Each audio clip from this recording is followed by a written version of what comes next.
So hello and welcome to our first edition of nonsense words around Starbucks coffee.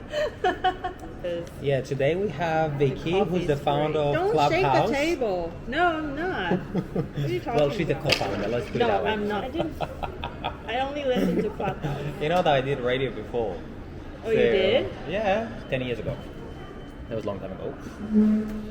No, I was reading these reviews saying that obviously because like you got so many people in there, and a lot of them they just there with the idea of like, oh, I got this course, oh, I got this thing that I can sell, oh, I'm the builder, like I'm the founder of this. So I didn't really see a lot of them actually. I didn't either, but like that's one of the kind of like blogs I was reading about, like some stuff that people don't really. I want to adjust to here because I feel like there's a big pillar in between us.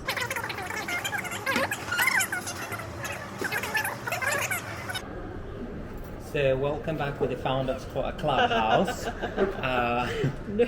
So the idea originally belongs to me, but Vicky Vicky brought a bit of design in, and she's just done an amazing job. What are you trying to do here?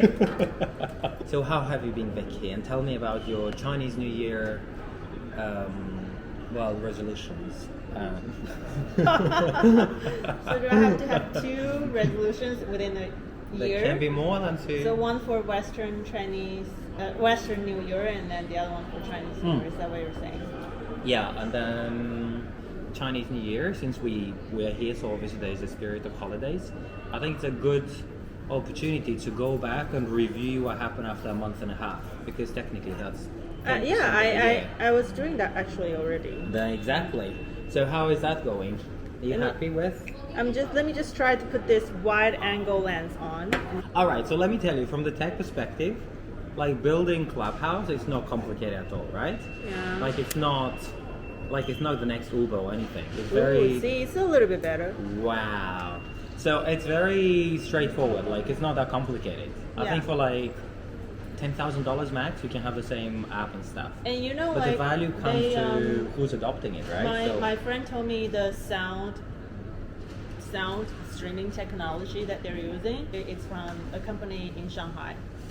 Right. But why do you need that technology? Like, what does that exactly do? I don't know. Are you supposed to be the tech person?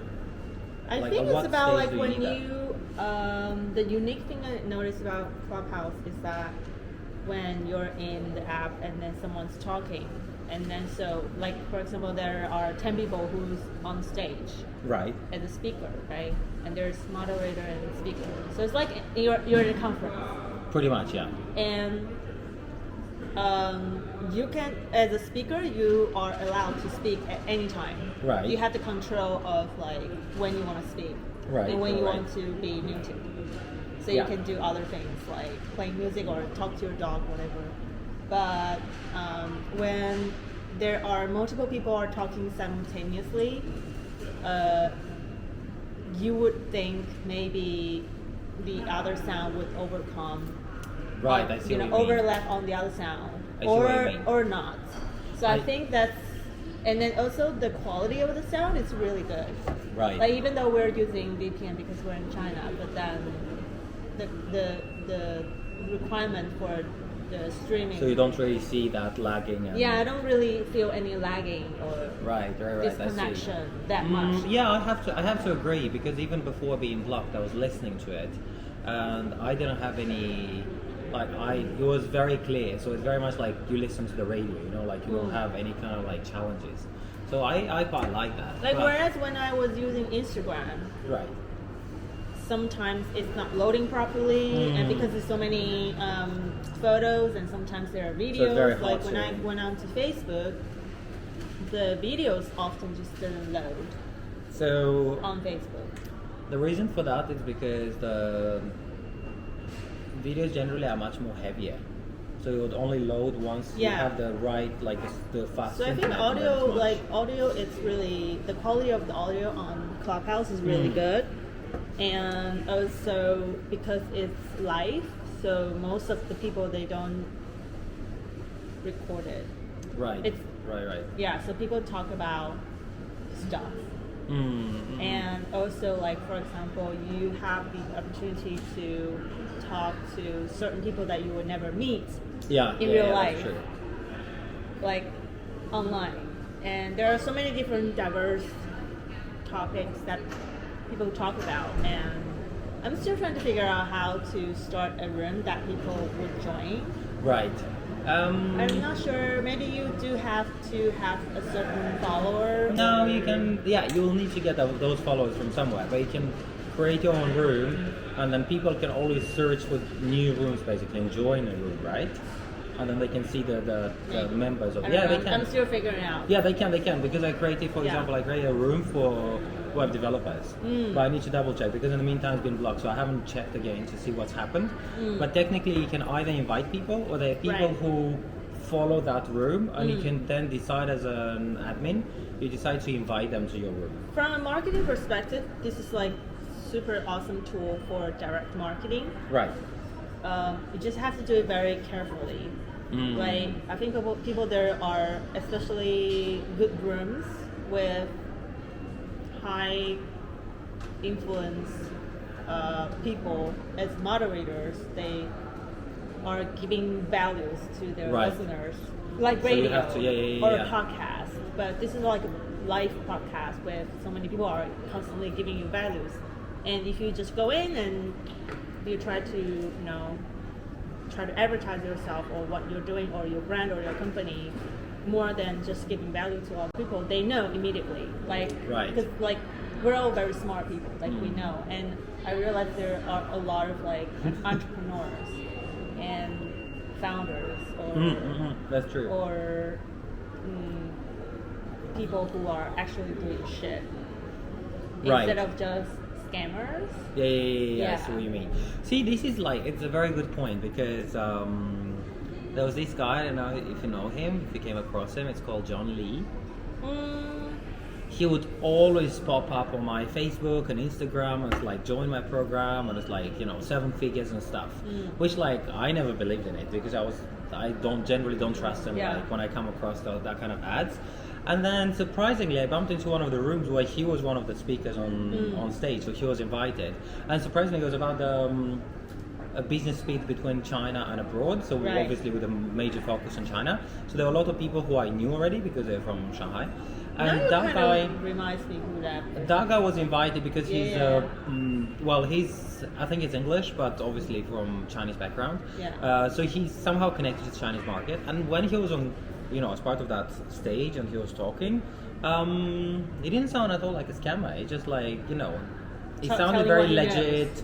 He's just telling what he knows and what he does. And like for me, he sounded like much more convincing than like coming across an ad or something. So, but again, it was also that kind of room where I knew other people, and I knew that they're kind of like very down to earth and know what kind of expectations they have about life or their company, right? So I know that I'm not in a room where there are a bunch of people who are dreaming about becoming a millionaire tomorrow. So and I think also because of the nature of audio only, so people tend to not talk too much about numbers too much. Right. So that means it's a little bit less. Like, you mean the visual side is missing? So. Like for example, if I watch a YouTube video on YouTube and then I click on the title because I see the thumbnail. Right. And then the title might be "How I Make $1 Million in 6 months." That's because I want to learn how to make 1 million, or I just want to see how people do it. So it's a way of very goal oriented, like just one thing only that attracts people. But usually the chat room, it's more about a wider topic that they can discuss, because the goal is not to just talk about one thing. It's to want to like many people to go on stage and share their side of opinion or maybe their experiences. I think that's. But it makes me think. You know why it makes me think? It makes me think of. That's I think for them why would be. China banned. We'll come back to that later.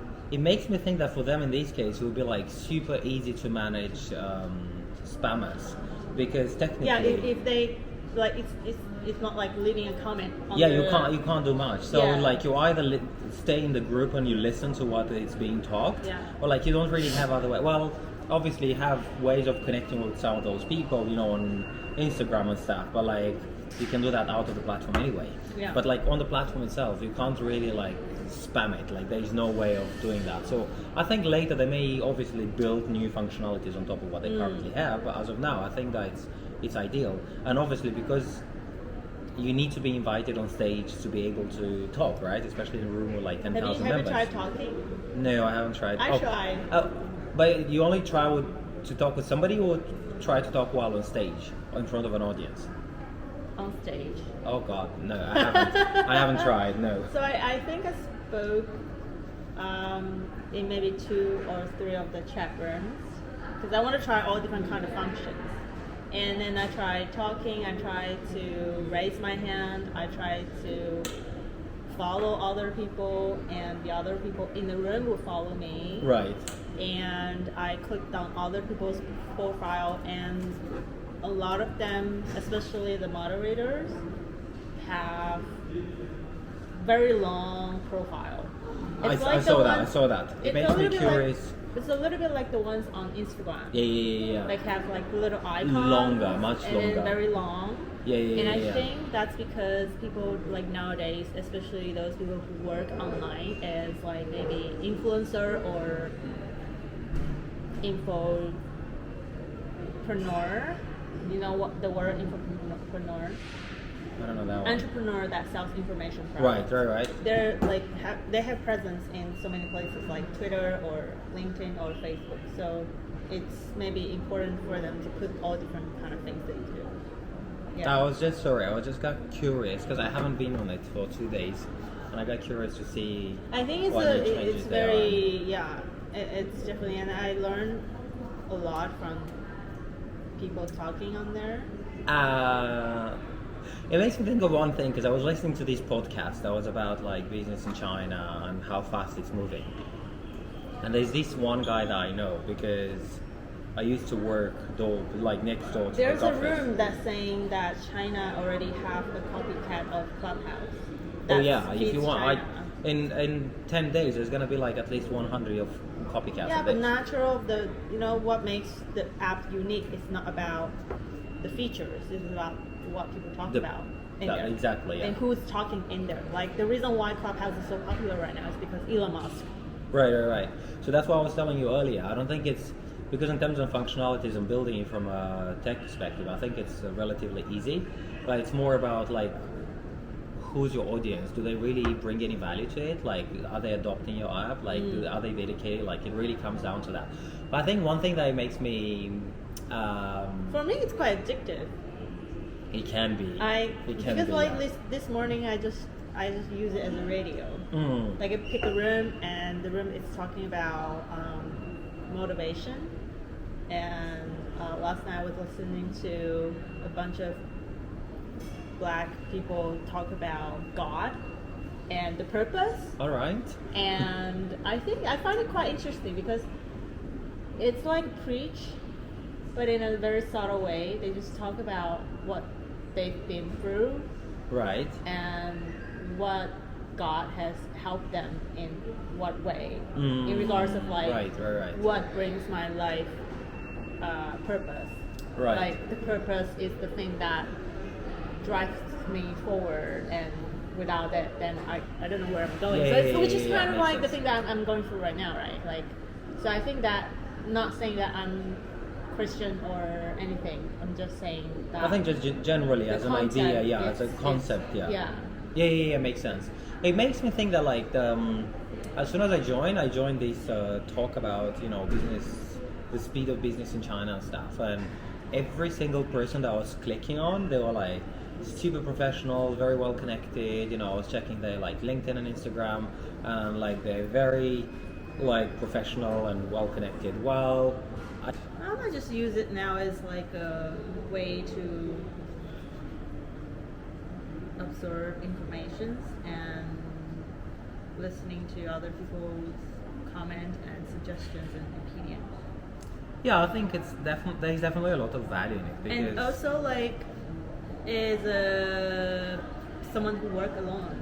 Yeah, exactly what I was going to mention. It's hard to find connections with other people. Like we spend, like you and me, we spend a lot of time connect before we actually do something together. Right, yeah. But like here, I feel like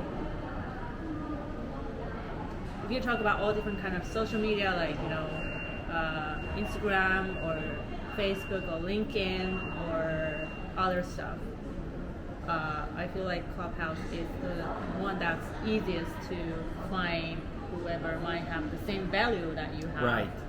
And I agree. Maybe similar experience, or you have similar challenges, or maybe different challenges, but could have a different outcome after you've done something together. Right. I feel like that's kind of different, because it's so light. Right.